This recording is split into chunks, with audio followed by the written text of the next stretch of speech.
Good evening and welcome to the Pullman Police Advisory Committee. I am Stephanie Rink, the chair. We will start off with roll call to my left. She's going to say it. David Macon. Representative. Krista Gross at large. Christina Richardson, WSU Student Representative. Ann Corp, Business Community. Amy Ripley, Military Hill. Eric Tetzloff, Business. Angie Center, WSU Faculty Staff. Allie Welch, Military Hill. Barbara Hammond, College Hill. Carol Dembucki, Multicultural. Jake Opgenorth, Police Chief. Craig Watt at large. And we have one more coming that will use the microphone. Adam Williams, Sunnyside. Wonderful. Thank you all for being here today. So our last meeting was on the 9th.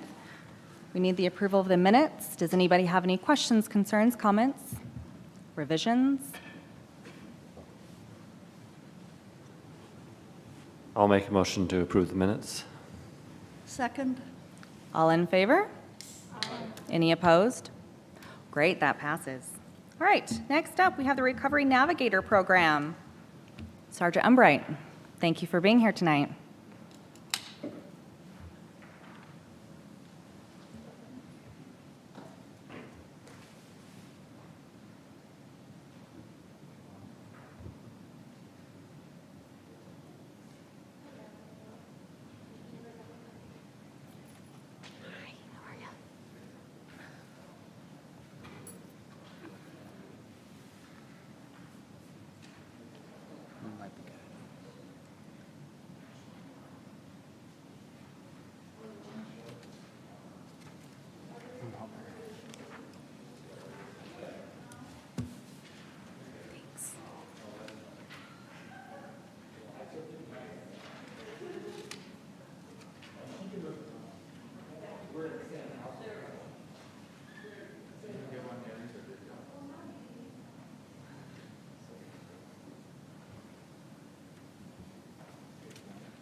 Hi guys, thanks for letting me come in tonight.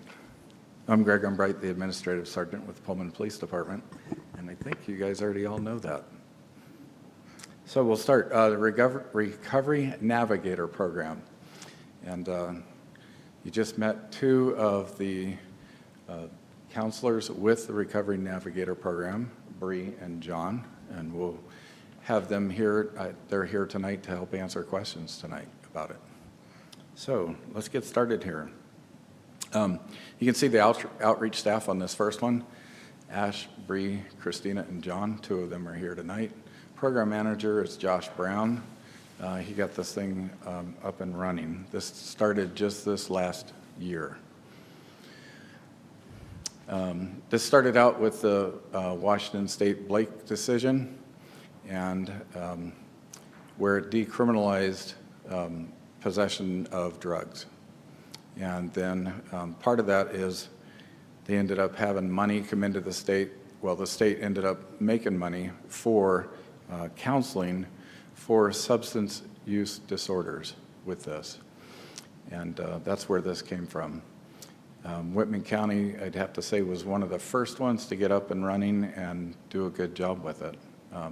They've kind of been ahead of the game compared to the rest of the state. So they did a really good job getting up and going. As you can see, it's peer-based intensive case management, not just counseling, but a lot of different things with it. And the person involved in this would have current or past substance use or abuse. Staff is made up of peers in recovery, long-lasting recovery. Program is voluntary. It's not a mandatory thing. You can't be ordered to do it. And the person could go in and out of it depending on what's going on in their life. So with it, people get into it, referrals. Sometimes they're self-referrals. Many times they're referred by somebody else. And we'll show you a referral form here in a minute. They have different hours, not just business hours, so they go till 7 at night. And they can work at other hours too if they need to, but they're there ready to respond up until 7 p.m. Monday through Friday. I think Monday through Friday. No, every day. So law enforcement can refer, and of course we run into people who are in that substance use disorder area, and we would refer them. Another one that's a big referral is social. So friends can refer people. Another one is hospitals with the ER. They can refer people. And it's, and anybody can send in a referral to this, and we'll show you different ways you can do that. Things that they can help with. You can see there they can help with counseling, of course, food assistance, shelter, medical, financial. They help with a kind of a one-stop shop to help people get connected to the resources that they need to succeed.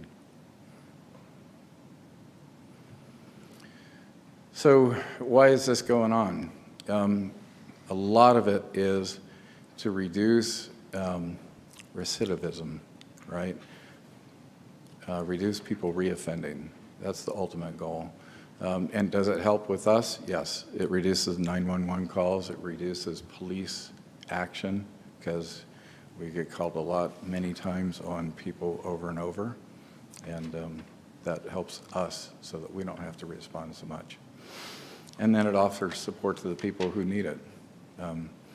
They're in that use disorder, and they have a hard time getting out of it. Pullman. So we have a large number of mental health calls. It's to help lessen those number of calls. Proactive in CAC. As far as like CNC, I think that they have an office now. If they don't have it up and running, they were looking at getting an office in a CAC housing to help interaction better there. And you can see 2 success stories there where they self-referred, and then another one was referred from Palouse River Counseling. So even counselors can say, all right, you've got a substance use disorder. Let's get you into this part of the program. And something that I didn't mention is Palouse River Counseling. That was the Whitman County connection for this whole Recovery Navigator program. So here's just, this is out of their, let's see, what is it? The standards, uniform program standards. And this is all the training that they would get. They don't have to have this before they start, but this would be something that all of them would have as far as being an outreach worker. See, they got quite a bit on there. This is a referral form. Got a date, time, location, and who's referring. The individual's name, best method of contact. Are they aware of the referral, and would they like more info? And ultimately, that's going to end up having to be yes, right, for you to work with them. So they're going to have to do that. And some people get referred, and they say, no, thank you. I don't want to do this now, right? Even though they might say, sure, go ahead and call them for me. But then when they actually get connected, they might say no. So that's the same referral form for anybody, whether it's law enforcement. That form that I gave you, on the back side of it, you'll see this side right here. On the back side of it is just a mock-up of the referral that police use. And it's been kind of nice with getting this done, because it's like, okay, get us the form. Well, that form doesn't really work good for cops, right? Because it's like we have to take the form, and then we have to fill it out, and then we have to scan it and fax it in or email it or something like that, and it's just cumbersome. An officer can't do it from his car, couldn't do it from his phone. So a little bit of back and forth working with Josh Brown and got it working. So it's easy for the officers to do that way. But on that, above that form, you see out there, you see there, you can just go to PoliceRiverCounseling.org, the RNP, and that will get you there. There's always the crisis number, and that blue dot says fill out form here. That's actually like on their webpage. If you're on Police River Counseling webpage, you could get there that way. And then also there's the QR code.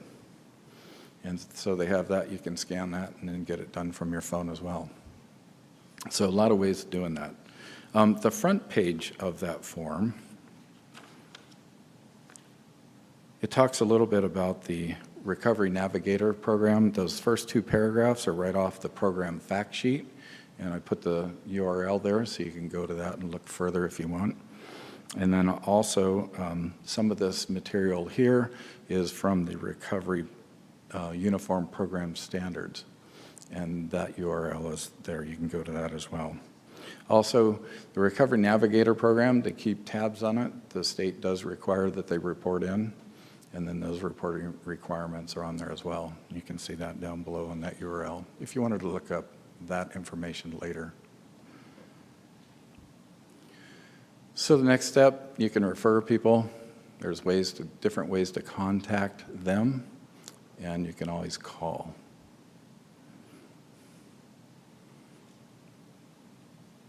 I always like this with C.S. Lewis. You can't go back and change the beginning, but you can start where you are and change the ending. Everybody can do that wherever they're at. And the only constant is change. We hope that you make positive change. So that's my sum total of the Recovery Navigator program, but I figured there would be lots of questions and then we can have some discussion about it. Greg, I have a question. Please. It's actually from Rocky, who can't be here tonight. He says, who are the referrals they send folks to? Are they linked to Police River Counseling? Also curious what the follow-up protocol is. Yeah. So are they part of Police River Counseling? Yes, they are. But however, if we go back to that very first slide, it's a completely different wing of Police River Counseling. And the follow-up would be, let's say a person said, yes, I would like to be part of this and I'd like to meet with you. Then it depends on what their needs are, is where they would go from there. Okay, hold on, I can't type that fast. And who do they refer to? Like, what are all the places that they refer to? What are all the places that they, Refer people to, as yeah. far as refer people to? Mm-hmm. So why don't you guys come on up here and He's new. He's just here for emotional support. So please, sorry, can you use the microphone? Okay, so And John's just here for sorry, one more emotional thing. support is what I was saying. Can you introduce yourself? Okay, I am Breanne Davis from the Recovery Navigator program. I am the outreach coordinator for this program at PRC. Perfect. so as far as different entities that you might refer somebody to? So like you said, that kind of just depends on what they need. So while we're based out of PRC, we are not associated with them. Like we don't directly refer to them only, like as for counseling or SUD. We can refer to other places like Spokane. We've had people that we've had to send to treatment centers in the Tri-Cities and the Yakima area and that sort of thing. So it just kind of depends. But we've been making connections with hospital staff, getting people set up with like primary care, food banks, CAC, and all of those kind of things. We're just here to kind of bridge the gap that happens when people are struggling with these issues in their lives. Okay, thank you, that helps. Go ahead. I was going to ask, is this, so this particular program, is it only for people from Whitman County, or how does that work? Thank you. I was just about to say that. So Whitman County, so this is for Whitman County itself. So a person either needs to be a resident of Whitman County or homeless. Yep. I actually have a couple of questions. They're sort of administrative. Now, this is state funded, correct? Correct. Was it funded for a specific period? Do we have any assurance that there's going to be ongoing support for the program to continue? Do you know about that? So initially, the program, when it first came about last year, was approved for 2 years of funding in a state line item in the budget. From what I've heard from this year, there is additional funding for the next 4 years for this program. It just kind of depends on, once everything gets wrapped up from the first year, how long they're going to continue to extend that. So there is a decent amount of continuum. It just is going to depend on how things go from here. Okay, and so really my next question relates to your saying how things go from here. Are you doing any kind of data collection whereby you could demonstrate that you're in fact making a difference? Yes. So all of our participants are going to be protected under HIPAA and those sort of protections. So we can't mention, obviously a whole lot about that, but So, for instance. can you repeat that? I just spaced, sorry. Well, and I can help answer that too. So, for instance, since this got up and running about June of last year, there's been 34 referrals so far. Okay. And so, yeah, they are keeping data on that, on the things that they can, obviously, not to disclose who or anything, but keeping track of that so that they can show that it's worth its time and money. And we are also tracking a lot of different things, which Christina actually knows a little bit about what we're tracking. But we're also tracking the repeated referrals from the same amount of people. If we're still getting referrals for a person and they're not engaging in care, we're keeping track of how many times we're hearing about that person or from that person. And we also have records of basically the timelines for how we have reached out and when and how many times. And then we have a couple of boards that we answer to, there's the occupational work group, which he's actually a part of, and they every so often will sit there and we discuss the referrals and discuss whether or not they have interacted and whether they should be listed as active or inactive participants at that point. Great, thank you very much. The Blake decision is a very interesting decision. I'm sure somebody will write a book about it. And the ripple effects of which this is. So my question is from a law enforcement perspective. Since basically the decision vacated a 52-year-old statute that it found unconstitutional, and as a result of that, when law enforcement contacts individuals who appear to have a SUD or substance use disorder, and they refer out. So any possession of a controlled substance is not deemed illegal at that point in time. However, repetitions of that behavior will result in potentially a gross misdemeanor. And so have you seen any impacts regarding folks who, do they recognize that if they don't get treatment, they could be subject to conviction and a jail time of up to 364 days. And, that's really the incentive, is for them to engage if they don't. So any comments? Yes, I can comment on that. My understanding of it, and you can correct me if I'm wrong, somebody, if they know better, but my belief is they get 3 referrals. On the 3rd one, then they can be prosecuted or sent in for prosecution. And I think that there's legislation now to drop that down to 1. And the reason being is because I don't have to do anything for 3 times. I'm not going to do anything because I don't want to get help and I want to keep abusing the drugs, right? And so they're not forced to do it. Now, there are people who do want to get help and they have other incentive to utilize the system, right? And, that's what we can hope for. But I think that because there's this legislation of dropping it down to 1 referral and then the second one, then you would get in trouble for it. I think that's shown because they're not utilizing it the way they should.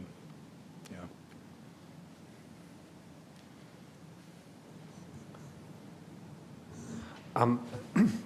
From a perspective like statistics and seeing how it affects things, maybe it's a little early to say now, but I assume, like, you keep track of, like, these calls for these kind of things. Do you, like, notice any reduction in what you have to handle from because you mentioned the idea of a program like this would reduce, like, what you got to handle as police. Yeah, and you're asking this from a law enforcement perspective? Yeah. Yeah. I mean, whether you, again, I have you don't- noticed anything yet? I don't know that we can say that we've seen any difference yet. Okay. But again, it's still pretty early in the program. Right. Yeah. Yeah. Any other questions? Yeah. That's okay. I have a quick question about just the outreach staff. What's required to become a staff member? Basically, the only thing that's required to work as an outreach worker for the Recovery Navigator program is that you are a person in recovery from your substance use. And you have that lived experience is one of the main criteria. You don't need a bachelor's, you don't need anything like that. But once you are hired, there's a mandatory 40 hours of training, and a lot of those were listed up on the slide that Greg had shown. And then there's a bunch of additional trainings available to us to be certified as, like I went and got my certified peer counselor certification, which wasn't required for this program, but it's helpful as a peer in the state of Washington. So that was something additional we got to do. And like the naloxone, Narcan trainings, that kind of thing. I'm actually a trainer now to train other organizations and facilities on how to disperse Narcan. So there's been a lot of opportunities for the harm reduction aspect of it, which has been really cool. Thank you. Go ahead. And then I saw you mention promoting this program across Whitman County. Is there any public assistance that you need in that? Do we need to be promoting this on social media? Do we need to spread this through hospital administration? Any other types of nonprofits in the area? What can we do to help this program be more successful in the future? So my understanding is like there are several boards who created this program who talk all of the time about the policies and procedures and whatnot. A lot of those people are the chairs of Whitman County for the hospital, for the fire department, the police, and all of those things. So they're on the upper level, it's already out there. Getting it dispersed down to the lower levels seems to be where we're having kind of an issue. We've actually been receiving way more social contact referrals just from people referring their coworkers and friends and letting them know than we have been from like EMS or law enforcement. So that's kind of been a little bit of a learning curve that we're working on. But I think that in like the long term, that'll kind of resolve itself. Awesome. Thank you. Any further questions? No, but I have a comment. So Okay. also to address that, so since they have, you know, that she talked about the learning curve as far as the peer referrals and social referrals and stuff, and I think that's where it could be really good to get more advertisement per se out there that this is going on, because that if we're getting most of them from that, which wasn't necessarily expected, right, it would be good for more people to know about it then, that aren't in the realms of, you know, like the police or the EMS or the hospitals. Yeah. I actually have another comment. Sure. I have a question. Oh, sorry. as Can well. I have a comment really quick, though? We are actually working with the WSU Center for Civic Engagement, and we're partnering with one of the ComStrat classes to try to figure out how to best get the word out. So there's a class working on that right now to come up with ideas for us. So we're just kind of also waiting to see where that goes. And then go ahead with your question. Thanks. I was actually just kind of curious, is there a different way of validating what a referral or different referrals as they come in? Because you have social referrals and probably law enforcement referrals and things like that. And then I guess with the new legislation, if they're talking about changing when you can have a criminal offense down to just one referral, would they kind of bear the same weight? I don't have a good answer for that. Because, I mean, if your coworker is going to make a referral, they may not have the expertise, and it's just a form, right? An online form. Okay, so in that sense, no, law enforcement referrals are the only one that will have the impact of Okay. Any sort of criminal, yeah. Yeah, that's what I was kind Yeah, of so wondering. social referrals, no, those can we'll just note who referred and where it came from. And That's kind of one of the issues statewide right now with this program, is that they're working on coming up with a tracking system to track how many times they're deferring people to the program.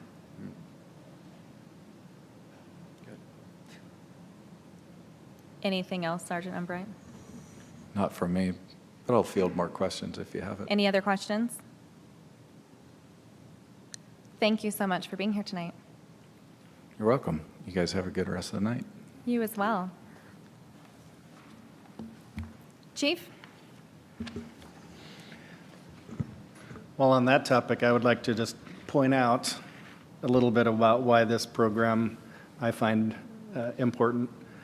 So, I mean, just looking at this brochure, you see all these things: financial assistance, mental health counseling, food assistance, transportation, substance abuse, housing. Police officers are often on the front lines of working with people in having these needs. So traditionally, our response was, go to this place or go to that place. I know they're open during business hours and you'll have to make an appointment and get yourself down there, and that's not very successful. But we can now say, hey, I understand the issues you're going through. Can I refer you to this program, and they can come and help you? And I think that's going to be a lot more successful. So, and then this is something that's not just law enforcement specific, and which is another reason why I thought this would be a good presentation, because like you're asking, the more people that know about this and talk about it and let everybody else know that there's this program, the more that they can help people. So that's just a little bit on my feelings about that topic. So I don't have a lot to talk about today. As far as a staffing update goes and what's going on at the Pullman Police Department, I'm excited because we're almost to our full staffing for police officers. March 31st is when we plan to hire our last police officer, and then we'll be full. Of course, we'll still have several officers to get through training before they're on their own.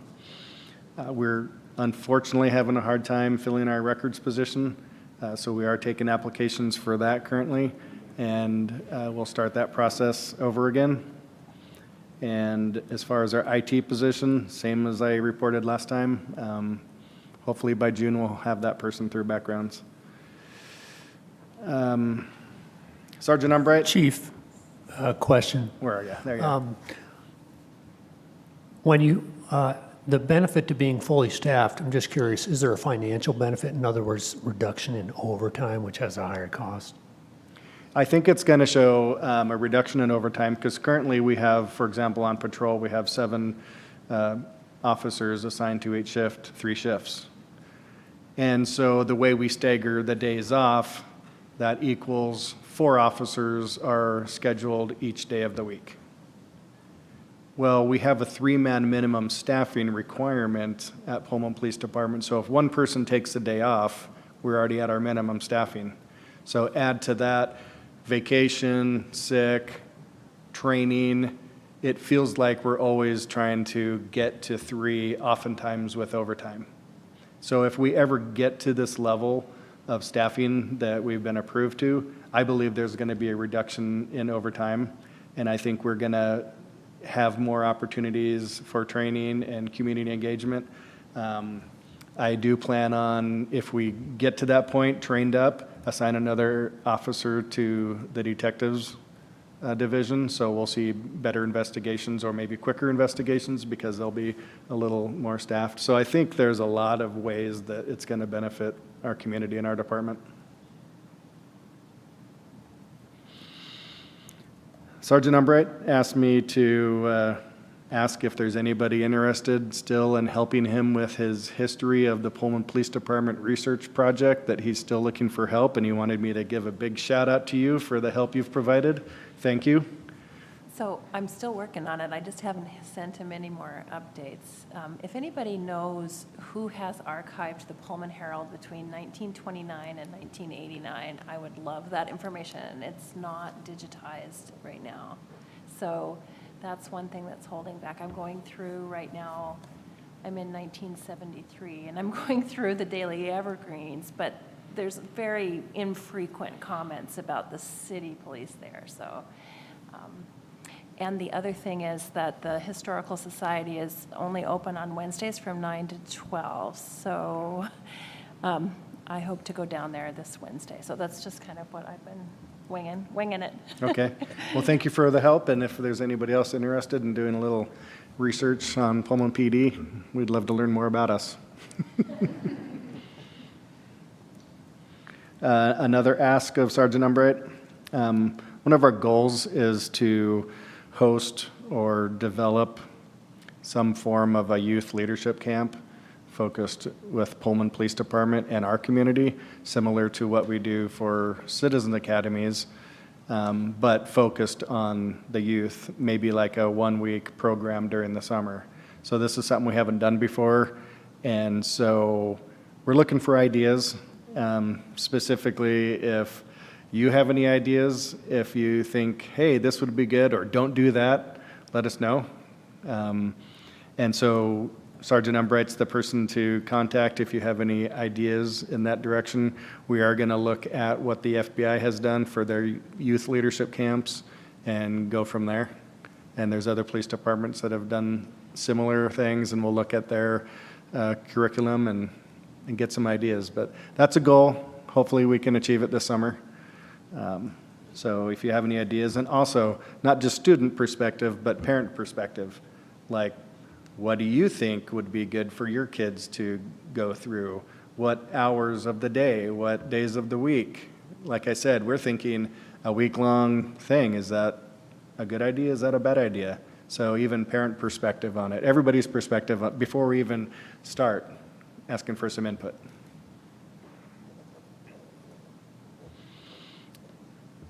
I just started the initial phases of going through our policies. I know that there's been some interest in this committee to help with that policy review. So I think it's going to be difficult to do that in this setting, but I would like it if anybody's interested in possibly putting together a subcommittee to review policies with me as we can. Then send me your information.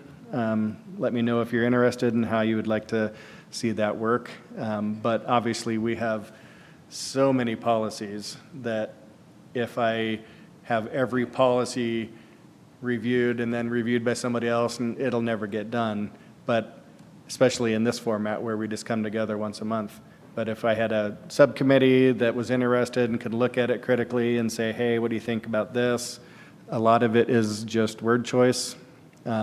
Because a lot of it is, I guess I don't have a lot of choice on the content. You know, if it's a use of force policy that is written by the Attorney General's office and they say that this is your policy, we're not going to change that.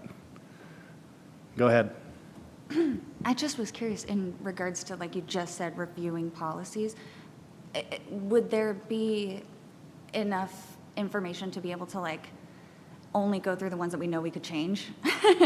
Or would we have to go through a bunch of other policies and review, okay, they established this at a higher level, we need to keep this specific wording? Well, I imagine that there would be no point in me bringing policies that aren't up for discussion to a subcommittee. Great. That would just be a waste of everybody's time. Cool. But I have no problems providing that and saying, this is our policy, and it is what it is. But I am interested, especially in some of the policies where I do have some choice on how it's worded for our agency, to get that feedback. I will email you about that. Okay.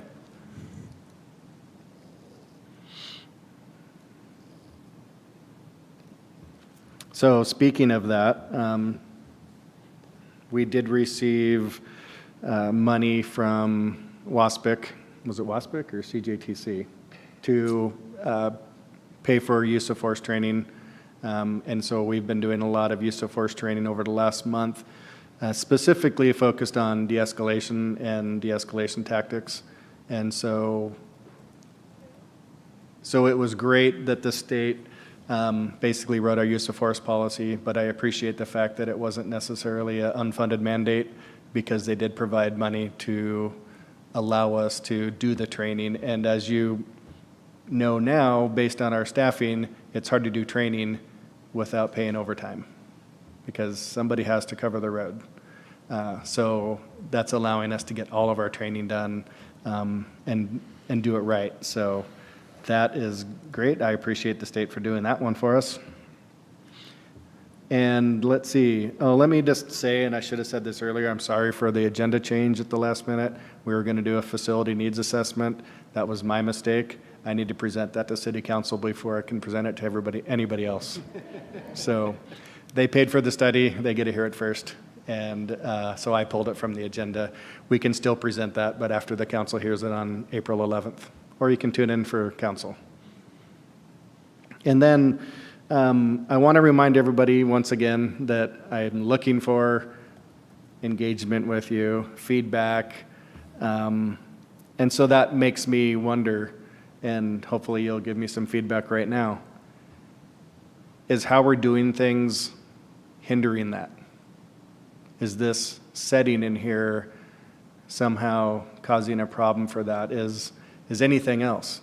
And the reason I thought about this was we're doing our Citizens Academy right now, and we're holding it at the police department. And for whatever reason, there's a lot of back and forth and engagement during the class. And it reminds me of back when we held the Citizens Academy in this room, and it wasn't like it is now when we are holding that class at the police department. So it just made me wonder, and I thought I would ask you all, is there something that is preventing some engagement based on how we're doing things right now, and is there a way we can make it better? So, Chief, I will say, as we talked about this prior, is that this type of environment doesn't really give way to good engagement. We have to have it recorded, and some people don't feel quite comfortable speaking when it's recorded. Is there any reason why it has to be recorded? And do we have to have people being able to call in? Well, so my thought on if it's recorded is we record it and put it on YouTube because we want to be transparent and we want to make sure that everything that we provide, anybody can reach. So there's that side of things, and then there's the other part of things where it's like, is that one of those blocks that people feel a little bit uncomfortable about knowing that we're going to post everything we talk about on YouTube? And whether we post it on YouTube or not, as far as I'm concerned, it's a public meeting, and if anybody wants to come and listen to us, they're more than welcome to come and listen to us. So do we need to have it posted on YouTube? So I don't think we necessarily need to have it posted or recorded, because a lot of people are uncomfortable with that. And also, the engagement, I don't necessarily like sitting in this type of arrangement, if you want to talk about that. I think just the microphones do it as well. Well, and we're not all on the same playing field, so some of us are higher than others, and so it doesn't really put us into equals. I would much rather have it set up in just like a U shape, so we can all be facing each other and talking to each other on equal fields, so we can be more engaging. Not the classroom setup that we have for Citizens Academy, but different. Yeah. I will say, too, I can't see half the people up there, so maybe that's just me sitting down, but I kind of agree with the same arrangement. I mean, I feel all high and mighty up here, but same with my royal, this up here, but it doesn't really engage everybody very fairly. One question I would put on that is, how much does the YouTube actually get viewed? And, what's because it's like if we're It's not like gonna blow your mind, huh? We are YouTube sensational stars. Did you know that? I was going to make a comment about YouTube, actually. You can post videos onto YouTube, make them private, except for anybody that has access to the link. So we could do that and then just post the link with the minutes. And then anybody that wants to watch the video could click on the link and they can watch the video, but it's not up on YouTube for millions of people to see. It looks like we average less than 40 per episode. Ooh, episode. Well, you know, I was on the board many years before it was televised or in any way recorded, and we had a lot of discussion, and really the movement toward doing the recording was for transparency for our constituencies. And I have to say, when it was first publicized, it was astonishing because it used to be on TV. There would be a Wednesday, I think it was a Wednesday night, and you'd have the city council meeting and the police advisory committee, and people would say, oh, I saw you last night, and it was a little intimidating. But I also appreciated hearing from people who actually sat in their homes and watched public meetings that they were not able to attend. So I think there is something to be said for disseminating it as widely as possible to our constituencies. I just want to agree with Barbara about that. And even, in fact, I go back and rewatch things and look at things we've discussed to remind myself, even though I take notes, there's just something about listening to the conversation again that is really helpful to raise questions that maybe I thought of later or something like that. So I have constituents who watch, who ask questions and want to know how things are done, and I think it's extremely important for that to be available to the public. It's like, I feel like, it's like in my mind, it's like, it's one of these things where I see the advantage of where on one side you have like a more, a less formal thing. People maybe are more free to talk. At the same time, I know there's been, I mean, I think one of our goals sort of is not just to be this small private group, so to speak, but we are aiming to engage the public, and so it just depends on how we do that, because it's like, obviously recording, doing YouTube is one way to do that, a little bit, and there's other things we work, you know, we come along sometimes when, you know, the police department puts up stuff and stuff, but it isn't, I do think we have to, I think about how do we continue to engage the public, whatever that is, but. So Well, if I we're guess I going- question how much our YouTube channel is engaging with the public. The whole point of this committee, though, is to engage, and for me to engage with all of you, and you to engage with all those that you represent and bring it back. That's what's important, not necessarily YouTube as far as I'm concerned. Well, and it's not necessarily just only at this meeting, that our members are supposed to be going out to the constituents before and after this meeting, throughout the month and everything, to talking to all of your representatives and then bringing stuff back. So not just this one night. I guess I'd say 40 people is engagement. It's 40 people that weren't here. They got a benefit of this. Are those unique viewers? I don't think it matters. It could be one, right? Like the cost of doing this is low, right? Like the criminal justice system is built on 3 pillars: transparency, accountability, and adherence to the rule of law. What we do here is transparency. Right? So subcommittees aren't recorded. If we need to have more engagement, then we can do those through a subcommittee on policy or something. But to make a stand that people are being self-censored or are, yes, it can happen, but there are other mechanisms to be able to share your concerns. To say that we can somehow remove the transparency of this by not recording it, I think is a misstep. There's no cost to this, right? There's the ability for people to watch, to be able to refer them. I think what I would encourage us, is to figure out an agenda that allows for what is real, meaningful conversations. Because from my view, having been here, that's what has been missing, and I don't know why that is. Maybe we haven't figured out what those conversations are. But you're right, we don't have a use of force policy discussion because that is set. But when we think about the summit that we put together, we got a lot of great recommendations out of the summit. We had over 100 people attend. Yeah, and that was incredibly impressive and recorded, and we got it documented. I'd like to see more of that, where we can have a conversation on, should Pullman, for example, use a written form for consent to search, right? Cities are having that conversation now, that a verbal consent is not enough, that they would like to have a written consent. That is something that we as a community have some latitude and discussion, but we don't have those conversations. So if we can figure out a way to move towards that, I am in full favor of getting that. And if subcommittees are where some of that more back and forth needs to occur, and then it comes to the larger group that is then, on YouTube for our 41, I'm going to get at least one person, 41 to watch.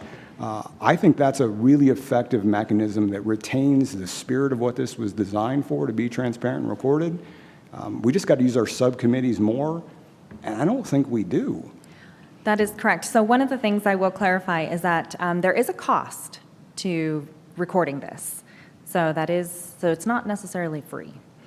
We do pay Rob to record all of this, so there is a cost. But I do agree with the videoing. However, this setup is not very engaging, and we need to fix that. Yes?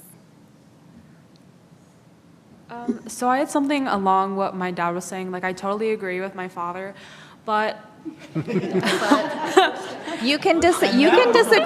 That was recorded? I didn't hear it. Now it's worth it. okay. But what I was trying to mean by that is that we could also use other platforms like instead of YouTube, we could use like Instagram, which I know we have a lot of followers on Instagram, and you could live stream it there to get more viewers, because they send out a notification like Pullman PD is doing a live stream. Or you could even put it on the website if people don't feel comfortable being on YouTube. You could put a video format on the website and then list week or month of April 2023, and then you would do something on that related to that. But well. I'd rather have YouTube instead of live stream. Krista, and then you. Thank you. First of all, thank you for giving us this opportunity to talk. And you mentioned that it was different with the Citizens Academy, from having it here to having it there. What was the difference that you felt? I don't know. That's why I was asking what the difference is. The difference is when I presented in Citizens Academy, I stood at or near that podium and lectured to everybody, and I don't know if it was just the size of the room or the amount of people. But what's different, the engagement back, or how you Yes. said it's different? That's what I mean. Yes. Okay. So currently, we have 15 people in our Citizens Academy, so it's a smaller group. 16. 16. Smaller group. Maybe it's not as formal of a setting. I mean, we're using our briefing room. Maybe it's the size, it's smaller, so I feel like when I'm talking to people, I'm moving around and talking to people, I don't have to worry about being anchored to my microphone. And So you just notice more engagement, more feedback, it's more of a conversation rather than lecture? yeah, Well, a lot there's- of questions and back and forth. Yeah. There's also the thing that we talked about is that is your home. And so you feel more comfortable there engaging with people, and so does everybody else. So here it's a very structured and kind of not a very good setting for people to be engaging in. It's more lecture type where it's small, you feel comfortable being there, and you can have that engagement. And No, so yeah, that is what didn't- I see that's different. Yeah, and I didn't mean what is different. I meant how do you notice it different in your participants? That's what I meant. But yeah, this is a very formal setting. There's something about this place that there's acoustic problems for me. I can't hear a lot of times. And so I always feel like I'm Carol. I'm like, what did they say? And I go back and check things. Or I've had people say, X happened. I'm like, no, it didn't. I was there. I take notes. Sure, shoot. I go back and I watch them. There I was taking little notes. And I could have swore it never happened. There's something just about this room. And I'm really glad we're having this conversation. So Chief, let's think about the room setup for the next meeting. Right. So I appreciate that input, and I'll explore some options. And Yeah, why did we move from the old city council? Just because we got this and it's new and fun? Why did we move from the old Well, we were always in the city council chambers, and so when that changed, when that We moved here, just then we moved. just moved with it, basically. Okay. I mean, I'd rather be in new than old, but. We have too many members. We have Seriously, right? Well, yes, so, We were running out of space for all the people. I mean, we grew. okay, anyway, so we will speak about the room arrangement. Is there anything else that you would like to speak on?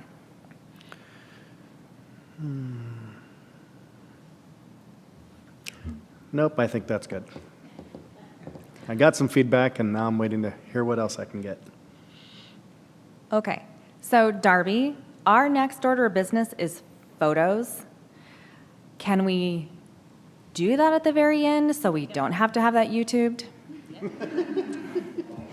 Okay, so do we have anybody would like to speak on their constituencies?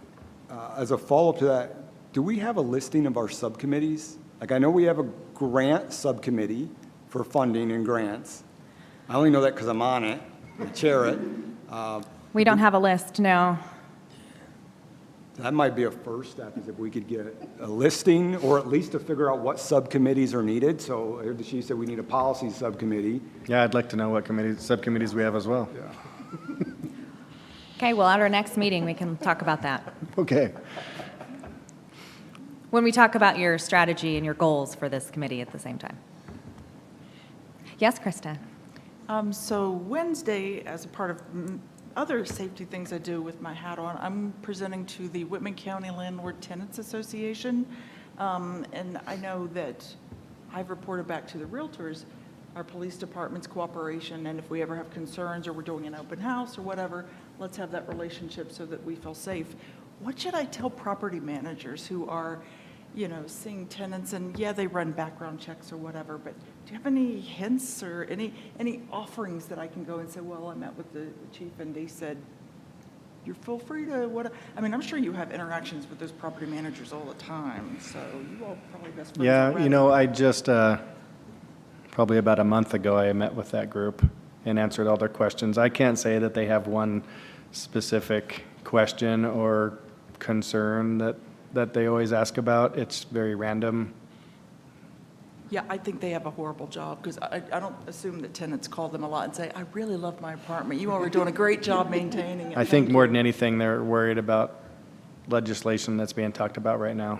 Well, yeah, and it's gone very much towards tenants for sure. But again, with our officers, with our real estate agents, I also worry about their mental health, because these are also people who are finding, doing welfare checks and finding things that I wouldn't want to go home that night after finding what they find sometimes, so, okay. If That's the one thing I can always say is you can always call us and ask for help. Because I do understand that sometimes rental managers or agents of the companies end up doing those welfare checks on their own because they don't want to bother us. Yeah, why, yeah. Somebody It's said just- that the other day, we didn't want to bother the police, we didn't want to call the police. Yeah, and that's the common thing that I always tell people when I speak to them. It's like, that's what we're here for. Call us. It's okay. We prioritize what we do, and so it's not a problem in any way. We're not going to drop what we're doing and go do a welfare check unless it meets, a certain level. But if we're not doing anything, of course we're going to go do it. If we have some crime in progress, we'll deal with that first.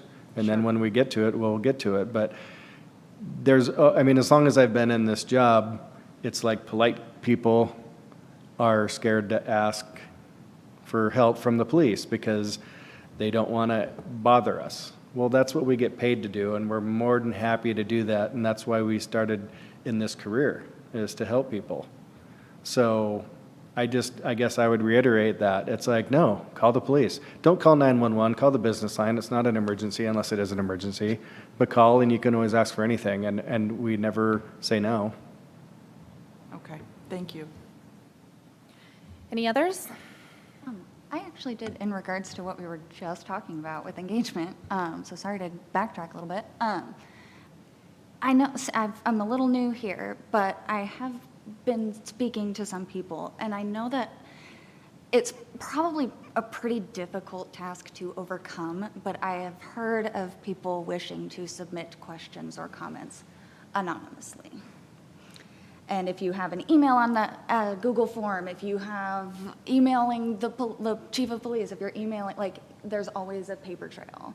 So I don't know if that would even be a possibility, if anybody has any ideas, but I know that that is a concern where they don't even want to ask me to ask. They want to just submit it and say, somebody answer this question. So I don't know what to do, but that's just a concern. Well, that's something I can address as we're working on IT things for the contact survey, but Qualtrics doesn't track anything, so I can create a Qualtrics that we can share on the website and the YouTube videos for any type of engagement. If they want to put their email to be contacted, they can, but they don't need to. That's the same thing with the contact survey, because some people want to report whatever their contact was like, but they don't want to be identified. And so Qualtrics does not do that, so I can definitely set that up so it'll be completely anonymous. The link can be easily shared, it can be a QR form, all that type of stuff. So I will do that. So I was going to say that also there's a like notification little web form on the website, so you could like report something that your neighbor did or whatever that can be completely anonymous. You don't have to include your email address, and I would get those, and then I can compile those and bring those to PAC too. Is that on the department website or the city of? Yeah, on the department's website. Got it. Is there any specific question that I should ask, or should it just be a blank thing? Yeah, I feel like I don't even know what most people would want to ask, so maybe just a blank. We can talk about that offline. Yeah. Anything else from the constituencies? Yes. About the overcrowding issue, in 4 months, I graduate, so crazy. But should I start looking for like 8th graders who are going to be freshmen to like fill in the spot that I'm leaving, or should we just keep it open, I guess? So we were going to talk about that tonight. Our other senior who is leaving, thank goodness, is at her band concert. So we would actually like for both of you, and I will relay this information to her, to start talking to your peers, your fellow students, whether 8th grade or 9th grade, and if they're interested, to have them come to a meeting and see what we do and talk to us. Because we do need some fresh high school blood. Oh, total, wow, yeah. Great phrasing. But yes, please do. Anything, okay? Okay, I'll just Craig, interrupt, you're interrupt second. real quick. Nope, And wait, maybe Craig. we'll be up here and it'll be intimidating as opposed to being down there in a U shape. Okay, Carol. I just have a question. I had a constituent share a concern about traffic tickets and the form of the tickets where the demographic information is. So my understanding is that when officers fill that out, they fill it out based on their perception of the individual's race and ethnicity. Is that correct? Yeah, for the most part. I mean, it's a, what's that? Well, I think typically when we fill it out, it's not collecting demographics necessarily, it's a descriptor. On a traffic ticket? Yeah. So if I'm filling out information, we fill out the same information, whether it's a traffic ticket or a criminal report or whatever. It's all the same. And so that way we're not going to have like, oh, well, according to this traffic ticket, they're this race, and according to this crime report, they're this race. And so we've always trained our officers, fill it out based on their appearance. Yeah.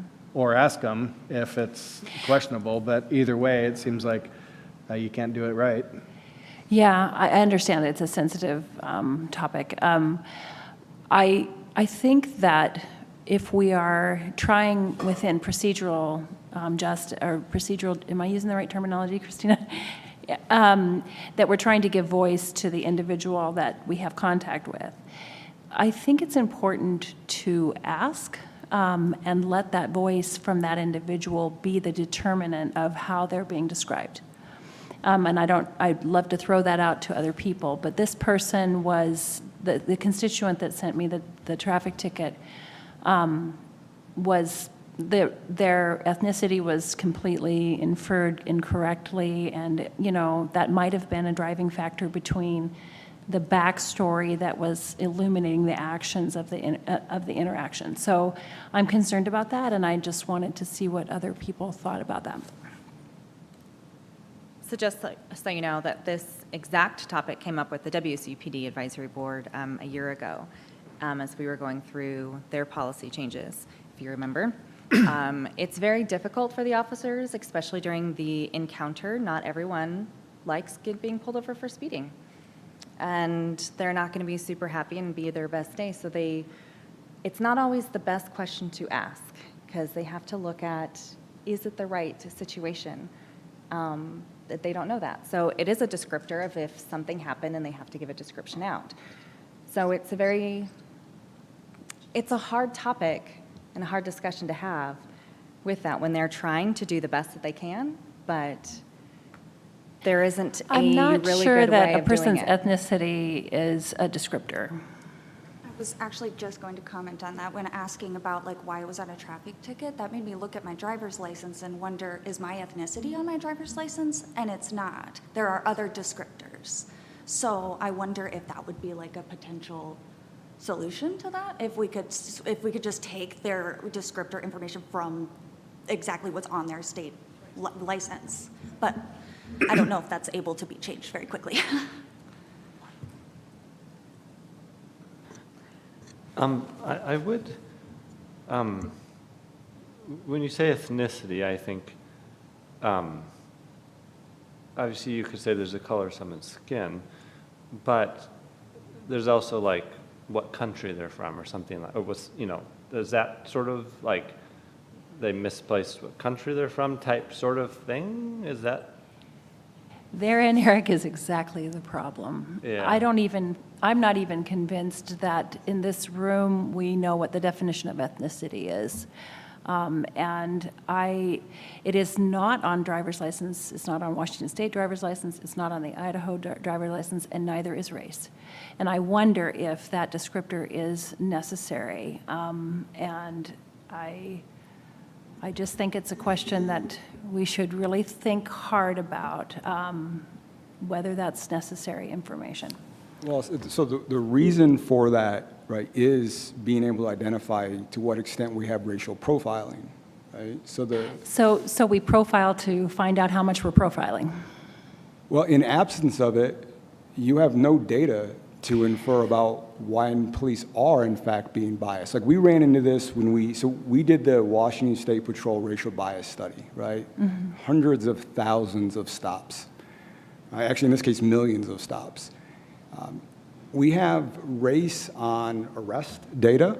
What we have failed to capture and figure out is what is the most appropriate way to collect it on a citizen contact. So if our officers initiating more contacts in certain places among certain demographics, we didn't have any data. And you're right, it's not on driver's license. Some states are working towards that as an option you can choose to. I think the broader conversation, and you're right, is how best should we collect the data?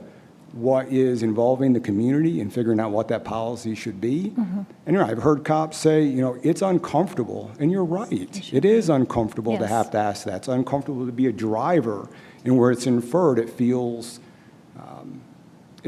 wrong, right?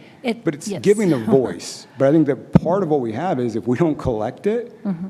right? It's how we collect it, but we need this data, or we won't see the bias that's there. So through the contact survey, that is the way to collect it, and that's why, to me and personally, it's really important that we get that up when we get officers handing out the cards with the QR code and really encouraging people to participate, because I think that that having the individual themselves describe who they are is the most important thing. And that's just what I hear from my constituents and what I'm trying to reflect. And I'd say that is actually one of the better practices that's recommended in procedural justice is asking the person, how would you identify yourself? And part of that is going to the training with officers about, well, here's how to do that. Some are better than others at it, but figuring out a bench. I mean, when we do body-worn camera data, it's perceived race and gender, right? We're running on a perception measure. But I think that's something that a subcommittee could work on in terms of chief of policy on or training on how best to collect that data. Because, you know, that is a challenge that we have, not just in our state, damn near every state, and trying to figure out how to accurately collect this and do it in a way that is equitable in terms of the individuals that you're interacting with. Well, and we spent a couple months working on the WCPD policy for that. So. And it's still not good data. Right? Honestly, right? Like we struggle with how to, in a valid and reliable way, collect that data. And do so in a way that doesn't seem to alienate someone who, when you go, well, can you just fill this out for me? Because honestly, that's what ends up happening, right? They just say, fill out this data for me. Yeah, so it takes the humanity out of it. I do appreciate you wanting the contact survey and your constituents appreciating it and everything, and that's what we want. We can't just rely on that, and I agree that maybe finding another solution might be ideal, but even literal looking at who actually responds and takes the time to do that, that's already a bias within itself, and if we want to get at whether there is any type of bias, that will already impact that. So we can't just rely on that, even though that will be fascinating to even see, because the contact survey is not just stops, it's any interaction.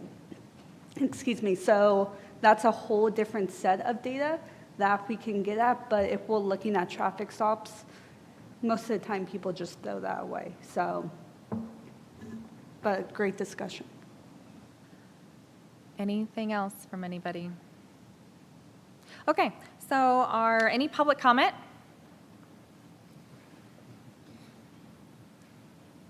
All right, well, our next meeting is March 13th. Chief, do we know what we're doing at that one? Well, we're going to talk about subcommittees. And we haven't narrowed down the presentation that we'll bring. We have a list of a couple. Yeah. I'm going to base that off of, I guess, current events and looking at our schedule and who's available during our meeting that I can bring in. And will we have officer introductions? Right now, we don't have any officers that you haven't been introduced to that work Monday evenings. So, because there's like 3, right? And you've met them all. So I can bring them back, but I don't want to pay overtime for somebody to come in to introduce themselves for 15 minutes and then earn 3 hours of overtime. No. Okay, so now we're going to, whoever wants, whatever Darby says about our pack photos, and then we will see you guys on March 13th.